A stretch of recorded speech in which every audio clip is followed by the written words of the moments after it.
คือน้องว่าถ้าว่ามี FC เพิ่นทางฝั่งไทยเพิ่นเฮ็ดพาสปอร์ตให้นี่น้องคือน้องว่าอยากไปเฮ็ดงานนี่น้องไปอยู่พุ่นเนาะแต่ว่าให้เพิ่นมารับบ่หรือว่าน้องสิไปอยู่ด่านเอง ให้เพิ่นมารับ ให้เพิ่นมารับ มันมาหับอยู่มุกอะไรที่มุกดาหารก็ได้ เอาให้เพิ่นมารับอยู่มุกแล้วก็จากรถแต่เมืองเฮานี่ไปพุ่นเนาะ แม่ ก็เจอกันอยู่พุ่น เพิ่นเฮ็ดนำคนเวียดก็ได้แต่เฮาบ่ฮู้ภาษามันยากการสื่อสาร แม่นอยากกินข้าวกับบ่จักสิว่าไปเฮ็ดภาษาใบแท้ น้องไป9มื้อน้องได้มีหยังได้ภาษาเวียดได้จักคำ บ่ บ่เป็นเลยบ่ฮู้เลย มาเอาเป็นเมียเลย ใครดอกเอาเป็น ให้ เมีย เอาเป็นเมียยันเขาหันเป็นศพหันตายเลยเหรอ เป็นหมู่ขาบ่ยังเลยบ่อยากบ่เลย คิดว่าไปเวียดนี่ไปไทยนี่สิดีกว่าคิดว่า แม่นแบบภาษาไทยเฮา เฮาการสื่อสารเฮาการเว้ากันนี่ก็สิเข้าใจกว่า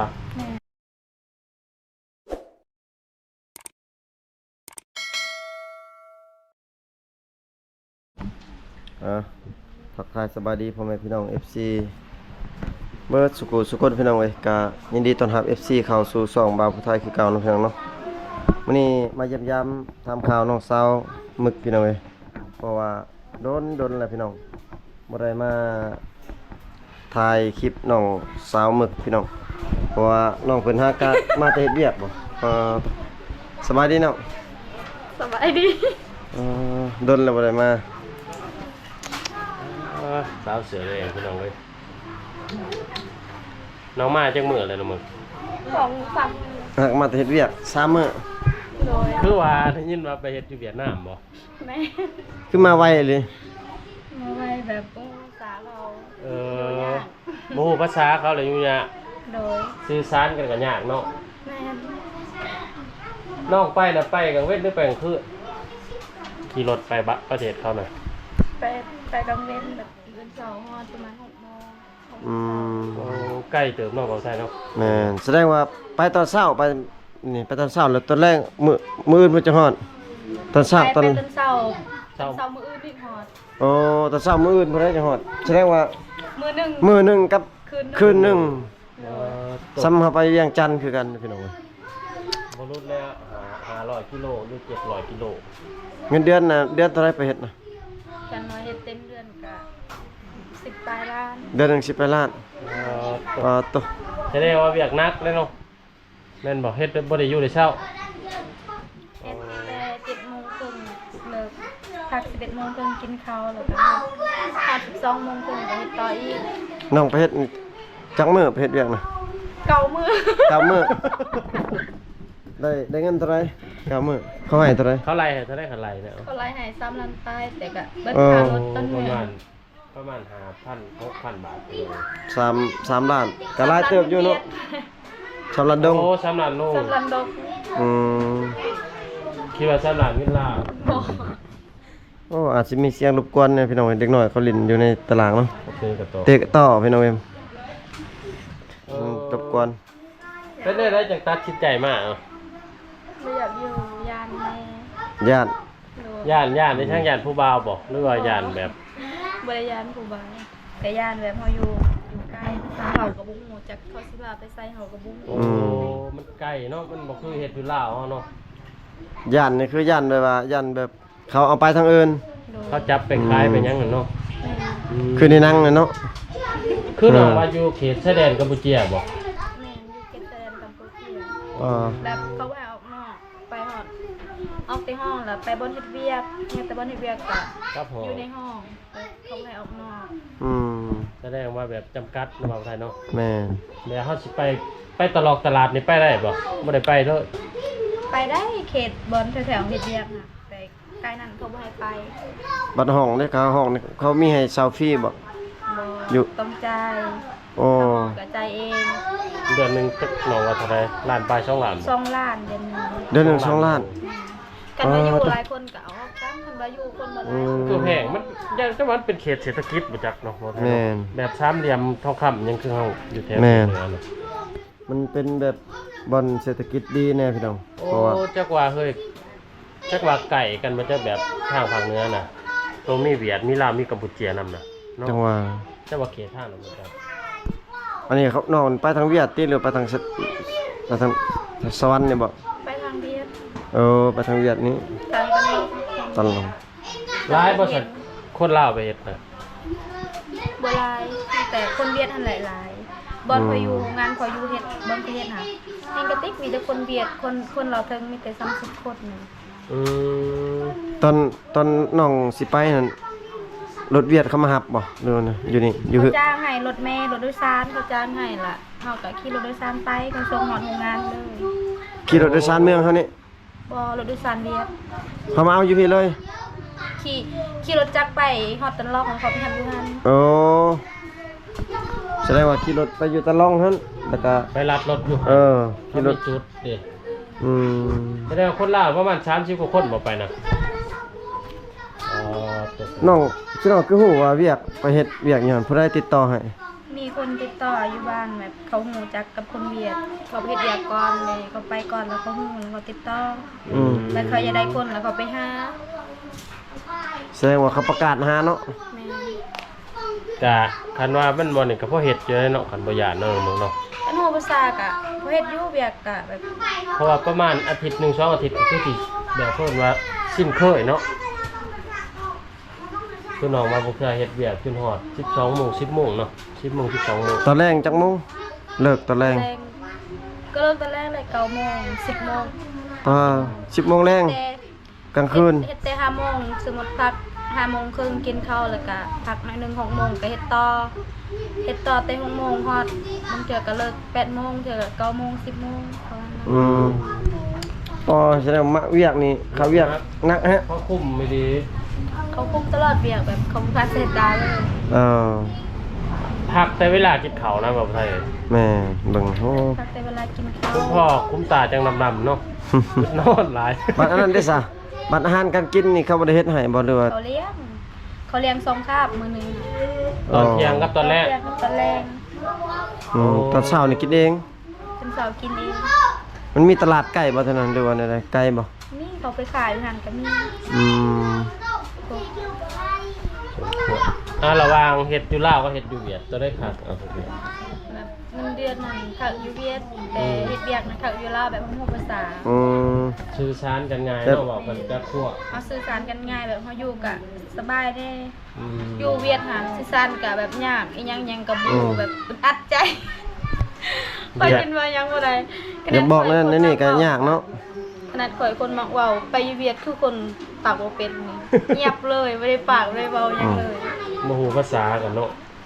แต่ว่าน้องไปน่ะน้องไปกับไผกับลุงแล้วกับระบาวบ่เลยไป แบ กั บบ หน้า ไผ เบ้าไป โอ้เราติดต่อมาแล้วก็ไปน้ำเราบัดมาก็มาพร้อมเรา อืม พี่น้อง น้องบ่อยากไปอีกบ่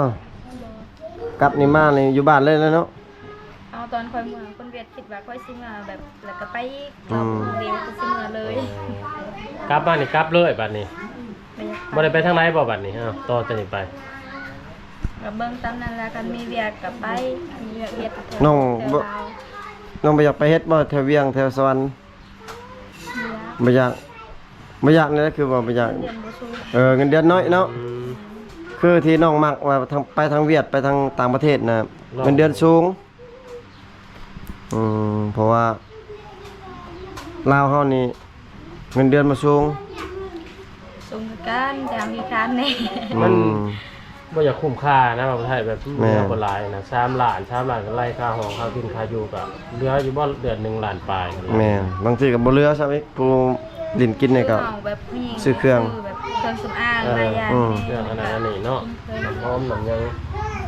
น้องไปเฮ็ดอยู่เวียดแล้วอยู่บ่อยากไปเฮ็ดอยู่ไทยบ่บัดนี้ หมู่บางเทื่อไปอยู่ไทยง่ายกว่าก็มีแบบ แม่น ภาษาไทยเฮาฮู้เด้ เป็นภาษาเนาะ แม่ รู้จักบ้านใกล้เพื่อนเคียงน้อง ภาษา ถ้า ไท ส ย มมุติว่ามี FC เพิ่นหาเวียกหางานให้ไปอำนวยความสะดวกเฮ็ดบอกเฮ็ดบัตรนี่น้องสิไปบ่ ไป อืม ไปแต่น้องผู้เดียวหรือว่าต้องมีหมู่ไปนำ อันว่ามีหมู่ไปแบบ1คนก็ได้ไป อืม อืม แบบมี FC คือจุอายก็ฮู้จักรุ่นแล้วน้องฮู้จักรุ่นแล้วก็แบบเชื่อใจกันแล้วก็กลับไปอยู่แบบฮักฮู้จักแล้วเขาเซ็นให้พาสปอร์ตน้องก็บ่กลับไปคือเก่า อืม แบบบ่แม่นว่าบ่เสียใจเขาแต่ย่านเขา แต่ อยากเอาเฮ็ดเกินอยู่ในคลิปว่าหันศพเนาะ ย่านได้บ่ถูกใจในหมู่ขาเลยเนาะ เขา เขาหันซุปใส่กระสอบเลยก็แล้ว เฮ็ดเวียกไปเฮ็ดเวียกมาเอาเป็นเมียเลย ใครต้องเอาเป็น ใคร เมีย เขาเอาเป็นเมียยันเขาหันเป็นซุปหันตายแล้วเหรอ เอ เออเป็นหมู่ขาบ่ยังเลยบ่อยากบ่ได้ คิดว่าคันไปเวียดนี่ไปไทยนี่สิดีกว่าคิดว่า แม่นแบบภาษาไทยเขา เออเฮา แน่ เฮาการสื่อสารเฮาการเว้ากันนี่ก็สิเข้าใจกว่า แม่น ไปไทยคือสิดีกว่าอยู่ เงินเดือนก็มันกระชุงอยู่เลยหนูเริ่มต้น อืม ประมาณ10,000ผมมาจับขึ้นไป เงินเดือนก็แพง ไปอยู่หัน บ่โกยได้ยังไปญี่ปุ่นเลยเดือ ไปนำอยู่คันบ่อันนั้นบ่ญาติเลยไปนำบ่โกยหั่น ไปอยู่ก็บ่โกย ไปเฮ็ดนำบ่โกยหั่นเด้อ หรือว่าถ้าว่าเพิ่นเฮ็ดแบบเฮ็ดบัตรเฮ็ดหยังเอกสารให้น้องไปแม่นบ่ไปเนาะคันมีหมู่ไปนำผู้หนึงบ่อืม ไม่บอก พี่น้อง ไป เอ้ย อย่าไป คันเว้าเข้าใจกับเขาหรือว่าล่มกับอันนี้ก็อย่ากล้าไปอยู่เนาะ แม่น พี่น้องเอ้ย สมมุติบ่มีหมู่ไปกับคนเดียวน้องก็ไปบ่ ไปกัน คันว่าเพิ่นเฮ็ดให้ คนที่ไหน อ๋อ ก็น้องแบบลักษณะคนที่น้องล่มแล้วรู้จักกันข้างแล้วเพิ่นแนะนำว่าหาเวียกหางานให้ไปแม่นบ่ไปลองเบิ่งเนาะประสบการณ์ชีวิต อืม อย่าเบียดกันไปแล้ววัดซ้ำมือกัน เพราะว่าการไปการมามันสิง่ายกว่ามันอยู่ไทยเด้ บนเห็ดน้ำคนเบียดก็ได้แต่เฮาบ่ฮู้ภาษามันยากการสื่อสา แม่ ร นอยากกินข้าวของบ่จักสิว่าไปเฮ็ดภาษาใบให้ น้องไปกับมื้อน้องได้มียังได้ภาษาเวียดได้จักคำ บ่ บ่เป็นเลยบ่ฮู้เลย แม่ อื น ม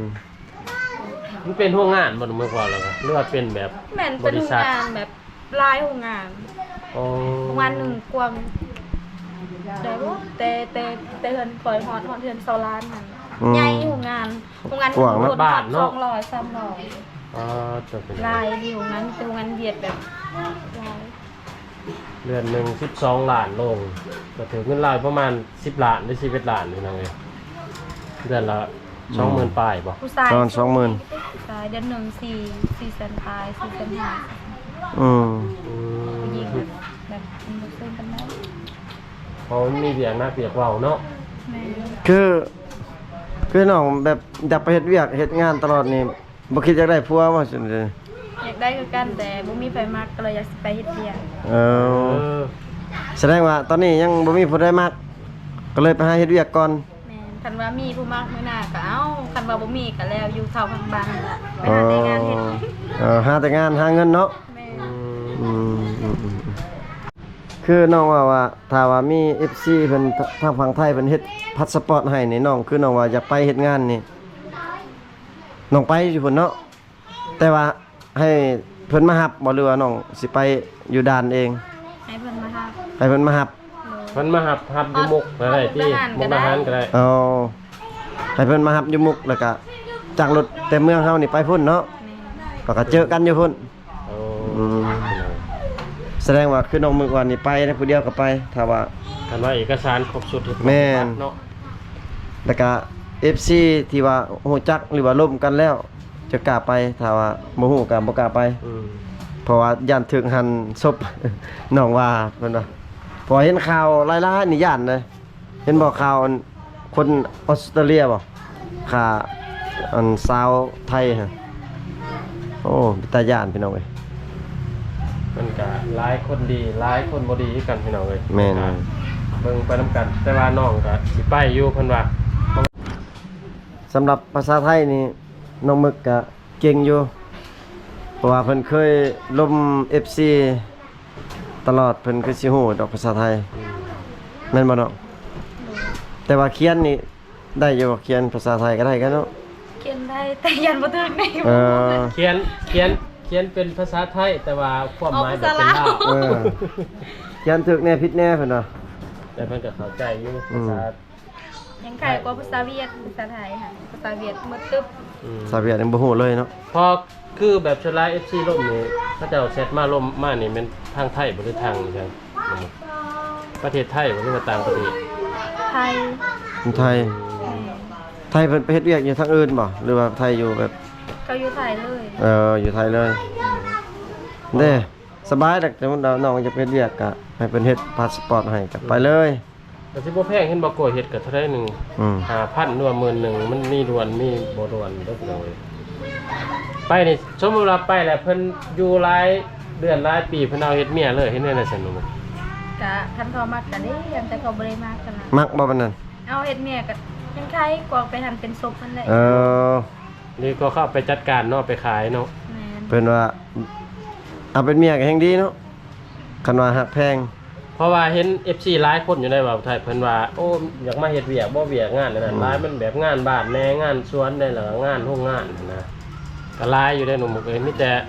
หลังจากคลิปนี้ปล่อยไปก็ บางทีมีอยู่เนาะ ที่เพิ่นเสนอมาให้มีแบบมีงานก็แนะนำน้องแน่พี่น้องเอ้ยน้องว่าอยากไปอยู่อยากไปเฮ็ดเวียกอยู่ไทยเพราะเวียดนามก็ไปแล้ว งานดีๆเพิ่นจะไปเพิ่นว่า แต่ก็ต้องแบบออกค่าบัตรค่าพาสปอร์ตออกค่าหนังสือเดินทางให้เพิ่นว่าไปแล้วจังเฮ็ดงาน เปลี่ยนเอาเป็นเงินอันนอนของเมืองนอก ไปเฮ็ดเวียกเงินไปเวียกอยู่เวียกไปเที่ยวเกามือ ไปเฮ็ดเวียก9มื้อกลับมาพี่น้องไปเฮ็ดเวียก ไปเที่ยว ไปเฮ็ดเวียกอยู่เวียดนามพี่น้องเว้ย ในเงินเท่าไรฉันมาแต่แท้ๆนี่เอ้า บ่ได้แต่บ่ได้จะกีบ บ่ได้จักกี่ พอดีเบิดเลย เบิดการลดเลย 3ล้านพอดีเบิดเนาะ 3ล้านกับ3ล้านเขาเว้าซื่อๆเนาะบาทมาน่ะเขาให้เงิน500,000บ่น้องว่าเนาะจ้างแต่รถมา ใจเป็นรถแล้วก็เขาให้เงิน500,000ค่ากินอยู่ใน เอาบาทมาฮอดฟังลาวด้วยฉันให้ไปหับหรือว่าน้องมาเองบ่ พอไปหับอยู่ตลอด พอไปครับ ขี่รถจักรหรือรถเขา รถจักร ขี่รถจักร โอ้ ขี่รถจักรมาแต่ตะลองมาฮอดบ้าน ไปทางสายแดน มันก็บ่ไกลปานใดเลย อืม แถวเขตตกเขาอยู่นั่นแหละประมาณ10ลักเป็นจังได๋ บ้านเขาเฮ็ดเวียกครับม่วนบ่อยู่บ่หรือว่าไงนะ ม้วนขนมสาว แสดงว่ากว้างขวางอยู่เนาะไงเฮ็ดเวียกเกี่ยวกับหยังเนาะเขาเฮ็ดหยังแบบ เป็ นี้ น เนี่ย ตู้เสื้อผ้า เฮ็ดตู้ เสื้อผ้า ตู้เสื้อผ้า งาน ใส่เสื้อผ้าหั่น งานยังงานเฟอร์นิเจอร์บ่เพิ่นน้องไปเฮ็ดหยังไปรีดกาวไปหยังบ่หรือว่าไปหยังไปคัด ลิปกาวไปคัดไม้ เฟอร์นิเจอร์ต้องคัด เฟ มา อร์นิเจอร์ว่ามันแบบบ่โกยเฮ็ดตอนนั้นแหละ ก็คือบ่ นี่ ไป แหละ เฮ็ด คือบ่กุ้ยเฮ็ดนั่นแหละ ไปเฮ็ดบ่โกยแม่กันน้องเฮ็ดอันเฟอร์นิเจอร์ได้ มันเนี่ยแบบคันข่อยแบบคือเฮ็ดตอนนั้น นี่ได้ น่ะ หนูหมึก บนเฮ็ดติดกาวซื่อๆแล้วบ่นะแต่ถึงบนขี้กูเลื่อยไม้อันขี้พุ่นลายขี้ไม้อันข่อยเป็นตุ่มเบิดกับตัวข่อยจน แพร่ เป็น กระ ไข่ โตเนาะ ข่อยเป็นไข่สอง น้องก็ ได้เฮ็ด คันแรกไปก็ติดต่อบ่โกยได้บ่โกยได้บ่หรือบ่ให้ FC ปัญหางานได้ก็ได้แล้วอยู่ประตูน้ำบ่โกยได้อยู่ใช่แม่นบ่ จังว่าเราเฮ็ดเราเปลี่ยนตลอด อืม เปลี่ยนงานตลอดได้เพิ่นก็ได้ เพื่อสิเจอบอลถือใจเนาะ แล้วนี่ลาวก็ได้ซื้อรถอันคู่ใจเพิ่นเลยเด้ รถเทพ รถคู่ใจเพิ่นเลยเพิ่นก็ได้ ทีมยังรถถีบไฟฟ้า บ่แม่นรถจักรยาน จักรยานยนต์ แบบถีบไปเวียกไปงานสบาย แม่น คันน้องไปอยู่นำบางทีเพิ่นสิออกอันรถยนต์เลย โอ้ย บ่ใครแน่มีคนเฮาไปอยู่ได้เด้ลุงหมึก อืม คือแบบตะกี้แถวบ้านไหนก็มีคนไปเท่าสามคนแล้วเอาลูกเอาหล้านไปเอาพี่น้องไปก็หลายคนเลยนี่ประมาณเป็นร้อยเลยมาจากอยู่ไทยพี่น้องส่วนหลาย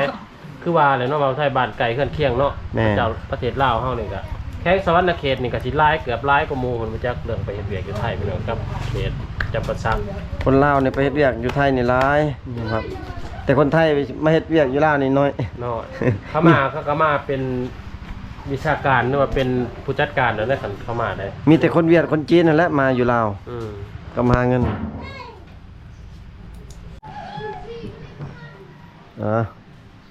เยี่ยมยามทำข่าวน้องสามมึกกะไทม์ไลน์เลยเนาะบอกกันเนาะเกี่ยวกับน้อง พระสิฮู้พี่น้องเอ้ย แม่นคืออยู่ในคลิปของเราพี่น้อง ว่าสิคิดว่าน้องสิไปเป็นสาวเวียดจัก2-3เดือนซั่นเนาะอยู่บ่ไหวแล้วน้องเมืองเนาะ แม่น เงินเดือนน่ะสูงอยู่พี่น้องเอ้ยแต่ว่าน้องว่าเวียกหนัก แล้วก็ หมู่ภาษา หลักๆก็คือว่าสื่อสารกันบ่เข้าใจ บ่ฮู้ภาษา และคันต่อไปน้องว่าอยากลองไปประเทศไทยเบิ่งอีกไปเฮ็ดเวียกพี่น้องเอ้ยภายมีงานมีการกะ ติดต่อให้น้อง ติดต่อหาน้องแน่พี่น้องเอ้ยน้องมึกอีน้องมึกโตหวานเนาะ Facebook เนาะ แม่น Facebook คือเก่าพี่น้องเอ้ย เฮ็ด น้องอยาก เก่า ลอง ใจ ไป สดคือเก่า อย่า แถมโสดเอง น้องว่าอยากลองไปหาประสบการณ์ชีวิตเบิ่งคันเฮ็ดอยู่บ่ถูกใจกะเอาเป็นเมียเลยก็ได้พี่น้อง ถ้า อ้ย เป็นเมียก็ได้ ขอแต่ว่าน้องว่าขอแต่บ่เอาน้องไปซื้อไปขายเรื่องเอกสารกับน้องว่าออกให้ก่อนแต่จังเฮ็ดงานใส่น้ำลังมันว่าพี่น้องเอ้ยถือว่าคลิปนี้ก็ปิดไปซั่นเป็นก็น้องบางไสเนาะ แม่ ลาพาจากน้อง สิได้เมื่อปะได้บัดนี้เลย พอน้องเพิ่นก็ค่าเวียกเพิ่นว่าพี่น้องเอ้ยอยู่ดีมีแห่งเบิดทุกคนพอกันใหม่เทื่อหน้าพี่น้องเอ้ยบ๊ายบายนะน้องมึก บ๊ายบาย